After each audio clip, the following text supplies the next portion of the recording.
এই লাল টুকটুকে গোলাপ ফুলগুলো দেখতে ভারী সুন্দর লাগতেছে, তাই না? আর এই ফুলগুলো আমি এত সহজে বানিয়েছি যেটা তোমরা দেখে বিশ্বাসই করতে পারবে না যে এটা বানানো এত এত বেশি সহজ। আসসালামু আলাইকুম। তো চলো ভিডিওটা শুরু করা যাক। আমি এখানে জাস্ট একটা চিপসের খালি কৌটা নিয়ে নিয়েছি। তো ফেলে দেওয়ার মতো একটা জিনিস দিয়ে কিন্তু আমি এত সুন্দর একটা জিনিস বানিয়ে ফেলেছি।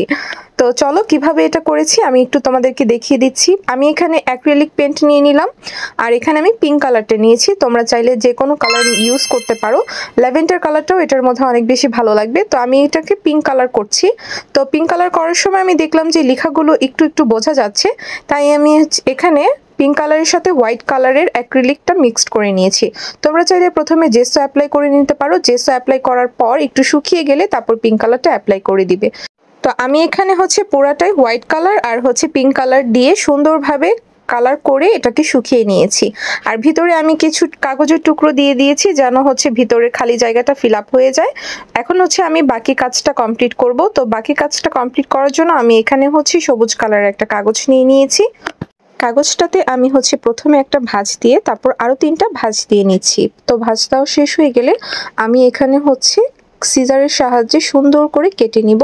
তো যেমনটা তোমরা ভিডিওতে দেখতে পাচ্ছ, এভাবে কেটে নিলে একসাথে অনেকগুলো কাগজের টুকরো আমরা পেয়ে যাব। আর এপাশ থেকে আমি মেন কাজটা শুরু করব। এখানে আমি পাতা বানাবো। তো পাতা বানানোর জন্য জাস্ট একটু বাঁকা করে দুই পাশ থেকে কেটে নিলেই খুব সুন্দর সুন্দর পাতা তৈরি হয়ে যাবে। তোমরা একটু ভিডিওটা দেখে বুঝে নাও যে আমি বাকি প্রসেসটা কিভাবে কমপ্লিট করছি। তো আমি তোমাদেরকে আরেকটু ভালোভাবে দেখিয়ে দিচ্ছি যে এইটা এভাবে করে কেটে নিতে হবে। তো তোমরা চাইলে এখানে অন্যান্য ডিজাইনের পাতাও দিতে পারো, বাট আমি এভাবেই করে কেটে নিয়েছি।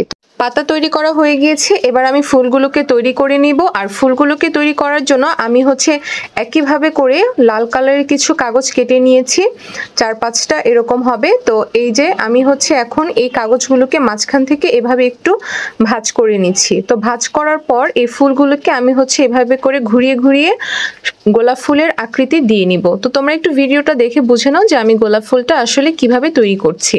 তো এভাবে করে আস্তে আস্তে করে একটা করে রাউন্ড করব আর একটু করে পিছন দিক থেকে এভাবে করে ভাঁজ করে নিব। তাহলে ফুলটা দেখতে অনেক সুন্দর লাগবে, ফুলের কলিগুলো খুব ভালো লাগবে দেখতে, মানে ফুলের পাপড়িগুলো। তো এভাবে করে আমি পুরোটা ফুল বানিয়ে নিয়েছি। এবার আমি আঠা দিয়ে এভাবে করে লাগিয়ে নিচ্ছি।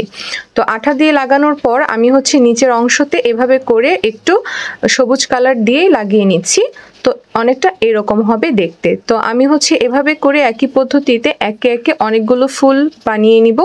এই ফুলগুলো বানানো অনেক অনেক বেশি ইজি। আর এই ফুলগুলো মাশাআল্লাহ এত বেশি কিউট লাগছিল দেখতে। তো এই তো আমি অনেকগুলো ফুল বানিয়ে নিয়েছি। আমি কয়েকটা ফুলের পাতা বড় আর কয়েকটা ছোট দিয়েছি।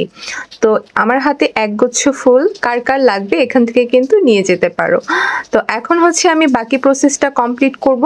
তো এটার জন্য আমি এখানে চিপসের যে ঢাকনাটা ছিল এই ঢাকনাটার থেকে মাপ নিয়ে এভাবে করে একটু রাউন্ড শেপে কেটে নিয়েছি। আর এটা দিয়ে আমি কি করব একটু পরেই তোমরা ভিডিওতে দেখলেই বুঝতে পারবে। তো এখন আমি এভাবে করে একটু কেটে নিচ্ছি। কেটে নেওয়ার পর আমি এখানে একটু আঠা লাগিয়ে নিব। তো আঠাটা লাগিয়ে নিচ্ছি এখানে যেন ভালোভাবে ফিক্সড হয়ে থাকে। তো আমি রাউন্ড শেপে কেটে নিয়েছিলাম। আমি এই ক্যানের মধ্যে যে কাগজের টুকরাগুলো রেখেছি ওটা ফিল আপ করেছি আর ভিতরে এখানে সবুজ কালারের কাগজ দিয়ে দিচ্ছি যেন ঘাস মনে হয়। তো এখন আমি ফুলগুলোকে একে একে আঠা দিয়ে লাগিয়ে নিব এভাবে করে। তোমরা চাইলে গোলাপ ফুলের জায়গায় টিউলিপ ফুল বা অন্য কোনো যে কোনো ফুলও বানাতে পারো। তো আমি ওটা হালকা শুকানোর জন্য রেখে দিয়েছিলাম। তো শুকিয়ে যাওয়ার পর আমি কৌটাটার মধ্যে আরেকটু সুন্দরভাবে রং করে বা ডিজাইন করে নিচ্ছি। তো আমি একটু ছোট ছোট হার্ট শেপ দিয়েছি। এখন এটাও শুকিয়ে গিয়েছে। তো শুকিয়ে যাওয়ার পরে আমি ভাবছিলাম এটাতে আরেকটু কি করা যায়। তো আমি ভাবলাম যে এটাতে আমি আরেকটু ফিতা দিয়ে সুন্দরভাবে একটা ছোট ফিতা দিয়ে বেঁধে দিচ্ছি। তো এটা দেখতে অনেকটাই সুন্দর লাগছে। এই তো হয়ে গেল আমার ছোট্ট একটা ফ্লাওয়ার ভাস। তো এটা কেমন হয়েছে তোমরা কিন্তু অবশ্যই কমেন্টে জানাবা। আর ভিডিওটা কেমন লেগেছে অবশ্যই কিন্তু কমেন্টে জানাতে ভুলবে না। নেক্সট কি টাইপের ভিডিও চাও অবশ্যই কিন্তু তোমরা আমাকে জানিয়ে দিবে। সবাই ভালো থাকবে, সুস্থ থাকবে। আল্লাহ হাফেজ।